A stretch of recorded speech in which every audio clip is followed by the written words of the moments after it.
kapag waldas ka, kumuha ka ng property kagad kasi mapipilitan ka talaga.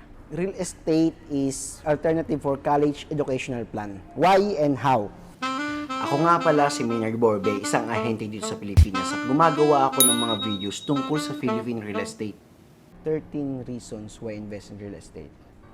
So bago ang lahat, hit subscribe muna, like, hit the notification bell para kapag may ginawa ulit ako ng video, ma-notify ka.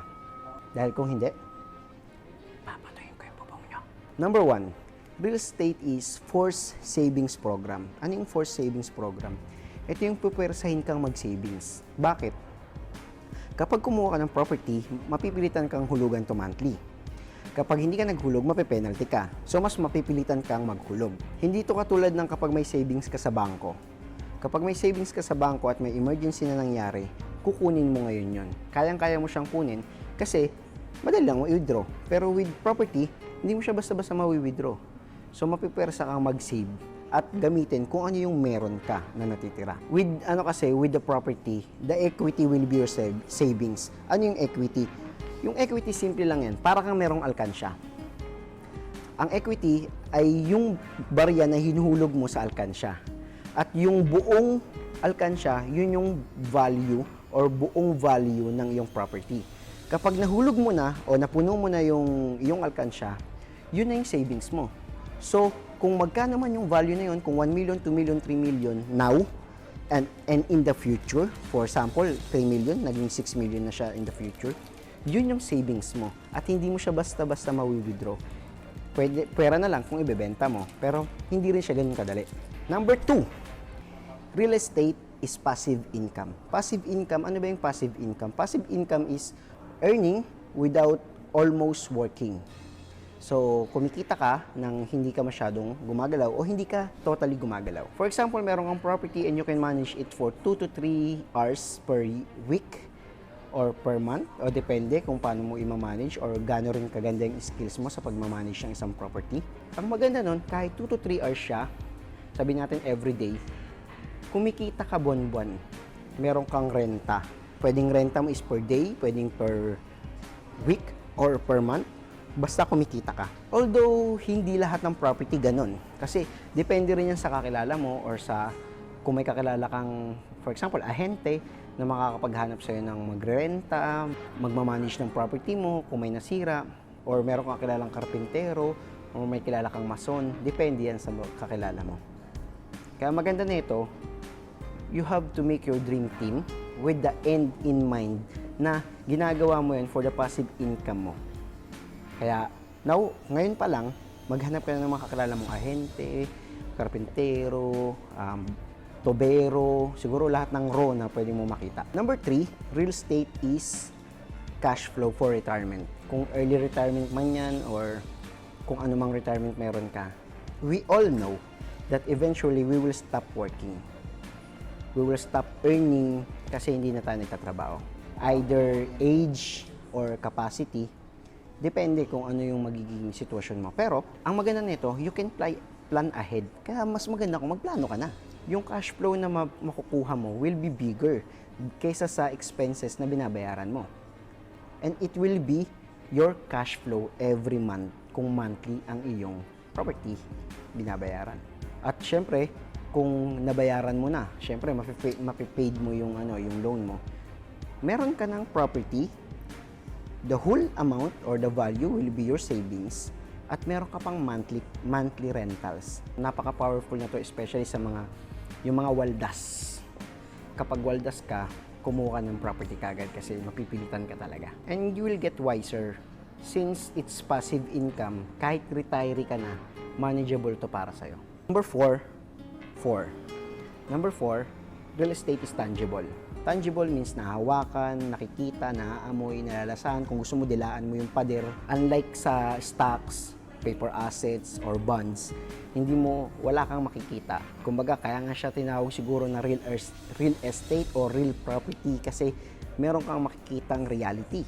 Yung nabanggit ko na stock market, bond, profitable din naman yun. Pero hindi nga lang siya tangible. Pero sabi nga nila, there's no place like home. Although wala itong kinalaman sa diniscuss ko ngayon. Number 5, real estate is non-volatile. Non-volatile means hindi siya basta-basta nagbabago ng presyo, hindi siya basta-basta tumataas, hindi rin siya basta-basta bumababa. There's so much profit na pwede mong magawa sa stock market.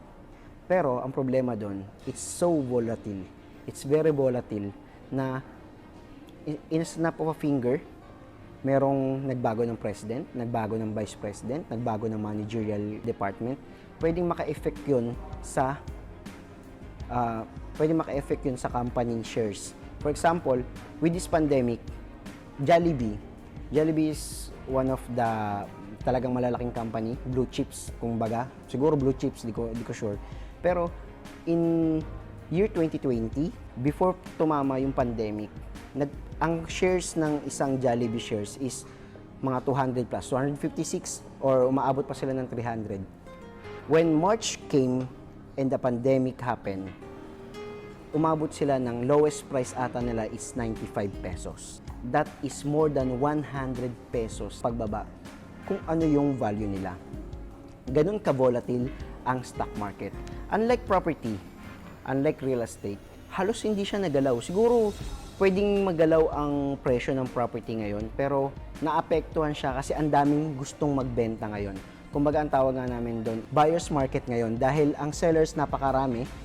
Ang hindi nga pinagkakasunduan ng mga seller and buyer ngayon, yung seller, yung gusto magbenta, gusto niyang ibenta yung property niya ng presyo ng March 2020. Ibig sabihin, hindi pa nangyayari yung pandemic. At yung buyer naman, gustong bumili ng property na post-pandemic. Kumbaga, tapos na yung nangyari ng pandemic, kaya gusto niya mas mababa. Kaya ngayon, hindi nagkakasundo sa presyo. Don't get me wrong. Pwede ka pa rin kumita sa stock market, pero real estate and stock market is very different. Kumbaga, walang isang grupo o walang isang tao na makakapagmanipula ng presyo ng property. Number 6, real estate is portfolio diversification. Diversify, diversify, diversify. Don't put your eggs in one basket. Don't put all your eggs in one basket, sabi nga nila. If you have talked with financial advisor, kung may mga na-insurance or etc., kung may nabasa kang libro, may napakinggan kong audiobook, lagi nila sasabihin yung diversify, diversify, diversify. Ibig sabihin, ikalat mo kung ano man yung meron ka para kung merong mangyaring masama sa isang industry or hindi ka malulugi ng buong buo. Hindi ka malulugi ng 100%. Now, real estate is one of the system or the medium na ginagamit nila to diversify the portfolio. Ngayon, saan mo naman ilalagay ang pera mo? Siyempre, dun sa nakikita mo na. Ito yung practically hindi magagalaw ng mga sobrang gagaling o sobrang creative na tawag nga nila, Wolf of Wall Street. So, hindi ka nagbibigay ng control and sa isang tao o sa isang grupo and you are spreading your risks, risks for your investment. Number 7, real estate is inflation rate protection. Inflation, well, kung narinig mo na inflation, this happens every year, through the years. For example, piso dati, 1 peso, dati makakabili ka pa ng, sabi nga nilang mga lola ko, makakabili ka ng ulam, kanin, or bigas for the whole day. Pero ngayon, kahit bata, hindi niya basta-basta tatanggapin yung piso kasi halos wala nang mabili yung piso. So, that's inflation. Yun yung epekto niya. Kumbaga, same amount or same money, pero iba na yung pwede niyang bilhin. So, lumiliit ang lumiliit. Now, real estate is inflation rate protection. Bakit? If the inflation for the year, for example, this year, 2020, baka tumaas ng 8%, pinakamataas ata yun, or 6%. Pero if your property have a value appreciation of 5%, for example, up to 10%, kayang-kaya niyang i-absorb yung inflation rate or yung increase ng inflation. Pero, eto pa, meron kang property appreciation and meron ka pang rental rate. Kung pinaparentahan mo, mas mapoprotektahan ka. Why? Kasi tumataas ang property mo, tumataas din ang renta. So, bawing-bawi ka. So, you are offsetting the effect of the inflation rate. At kung ima-match mo talaga siya for a normal na nangyayari, you will gain much kesa sa ano. Tsaka, yung property mo, hindi naman mawawala. Nasa iyo pa rin yun. Number 8, real estate is alternative for college educational plan. Why and how? Ito muna. Siguro marami naman na tayong nabalitaan, marami na kayong nabalitaan na yung mga college plan, hindi maganda yung nangyari, hindi maganda yung kinalabasan. Although merong mga successful naman na nakuha nila yung yung college plan nila. Yung iba naman nalugi. Here, I will give you 2 ideas paano mo pwedeng gawing alternative yung real estate. For example, meron kang anak na 10 years old. Now, yung anak mong 10 years old, kung pinaplano mong kumuha siya ng college in UBELT, University Belt, o kaya nasa Visayas ka, malapit sa University of Cebu or anything, or kahit saang college na pinaplano mo. Pag kumuha ka ng pre-selling, it will take 1 or 2 years to 5 years bago ma-turnover yon. Ang maganda doon, babayaran mo siya in 5 years, the 20%. Hindi mo babayaran yung buo na 100% in 5 years. Tapos, ang maganda pa nito, ang mangyayari, kapag 15 na siya at magka-college na siya or mag-senior high na siya, pwede mo magamit yung unit. Or, pwede mong ibenta yung unit. Pwede mo maibenta yung unit para mismo sa college education niya. Diba? Ang dali lang. Ito yung ginawa ng kliyente ko. Meron siyang 3 condos, studio, 1 bedroom and 2 bedroom. Ngayon, yung studio, nung nabayaran niya, ang ginawa niya, kumuha siya ng 1 bedroom, yung upa sa studio na excess para sa pagbabayad ng unit, yun yung pinambabayad niya rin sa 1 bedroom at tinadagdagan niya na lang. Ngayon, kumuha siya ng 2 bedroom para daw, kapag nabayaran niya na lahat, ang gagawin nila, titira sila sa probinsya dahil yung mga anak niya tapos na, titira sila sa probinsya tapos papupahan nila. Ang nangyari, yung ibang excess na income nila sa ibang condo nila, yun yung pinambabayad nila for the college. Yun ang maganda. Kaya ngayon, yung anak niya dahil mag-aaral na o magtatrabaho na sa US, kinukonsider niya, sinasabi niya, anak, kumuha ka ng property. Kahit saan, sabi nga niya. Kasi magagamit mo yan kapag tumanda ka na or kapag nagkaanak ka na. That's how you can use real estate for alternative educational college plan. Number 9. Number 9, real estate is flexible, leverage, and easy to finance. In buying a property, gaya ng sinabi ko kanina, hindi mo naman babayaran yung 4 million or 5 million property price. You will just pay the 20% of it. At hindi pa, ang maganda pa nun, babayaran mo siya in 3 to 5 years. For example, 5 million yung property. So, 1 million ang kailangan mong bayaran in 5 years. For the first year, ang nangyayari, 5 million siya. So, in the first year, ang mga babayaran mo siguro mga 200,000 kung wala kang malaking down payment. 200,000, yun na yung pinaka-flexible. The 200,000. Now, ang nangyayari, yung property mo, nag-price increase for the next year ng 200,000 or naging 5,200,000. Ngayon, yung binayaran mo na 200,000 dahil hindi mo patapos yung down payment, nag-earn na ng 200,000 din. So, that is 100% ROI.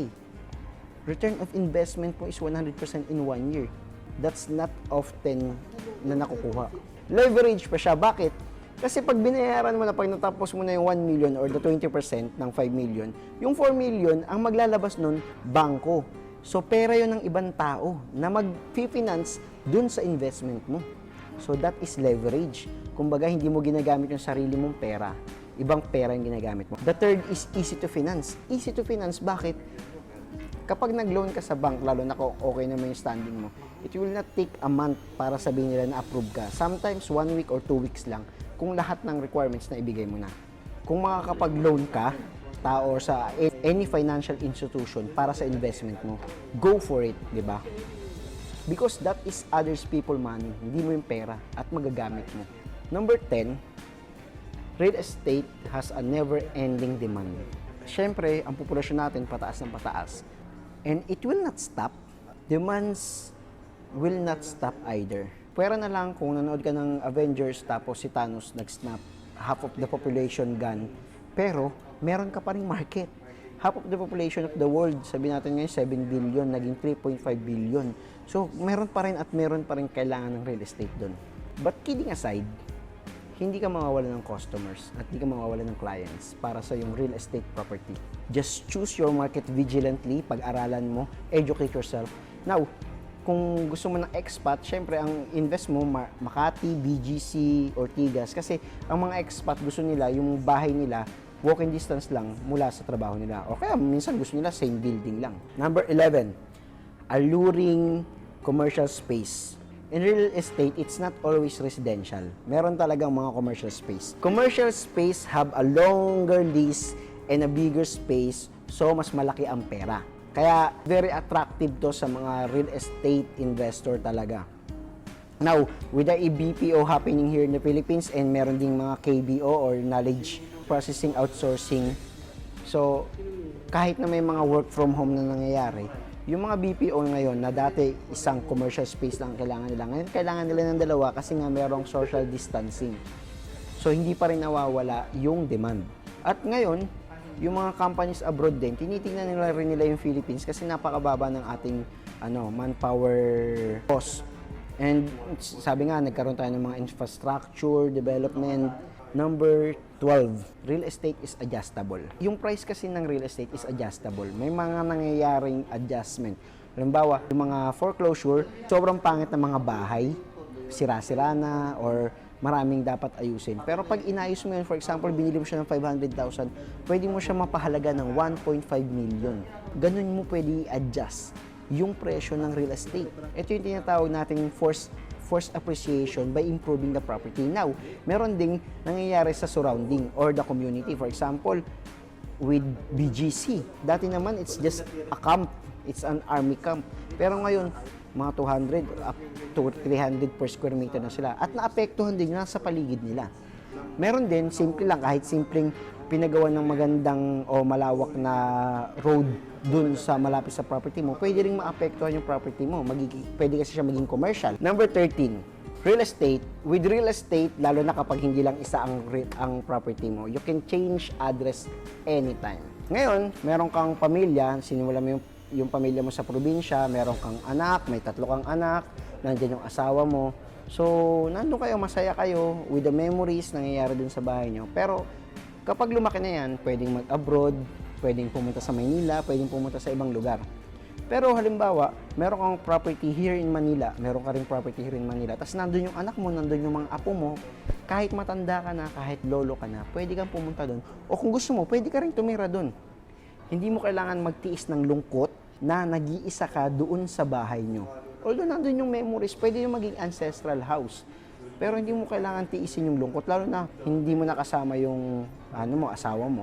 Mag-isa ka na lang doon sa bahay nyo, hindi mo kailangan magtiis ng lungkot na ang kasama mo lang katulong nyo or boy nyo, pwede kang pumunta doon sa property mo in Manila at doon ka tumira.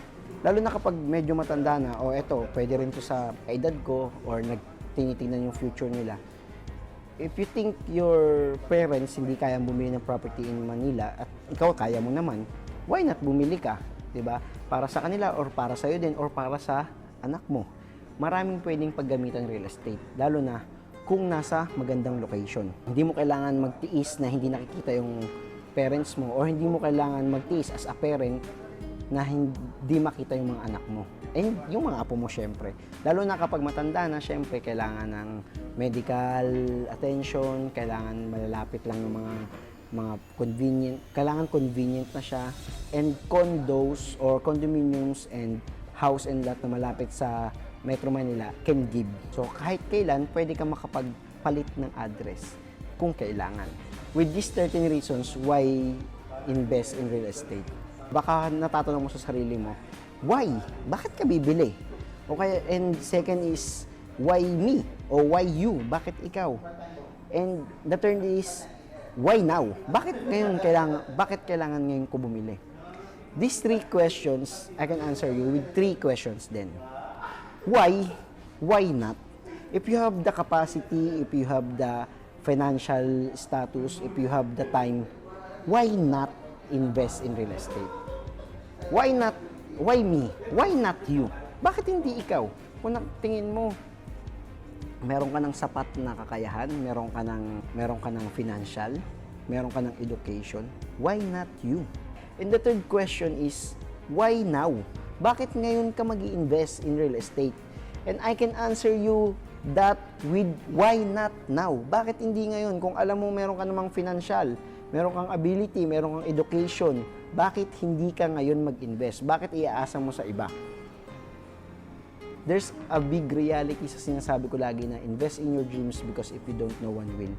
Kasi wala naman talaga mag-i-invest sa isang dream mo kung ikaw mismo hindi ka nag-i-invest. Hindi ka nag-i-invest ng time, hindi ka nag-i-invest ng financial, hindi ka nag-i-invest ng kahit ano. So with that, sana may natutunan kayo dito. Kung may natutunan ka, subscribe, like, and hit the notification bell. Dahil kung hindi, babatuyin ko yung bubong nyo. Again, this is your page property guy saying, invest in your dreams because if you don't, no one will. God bless.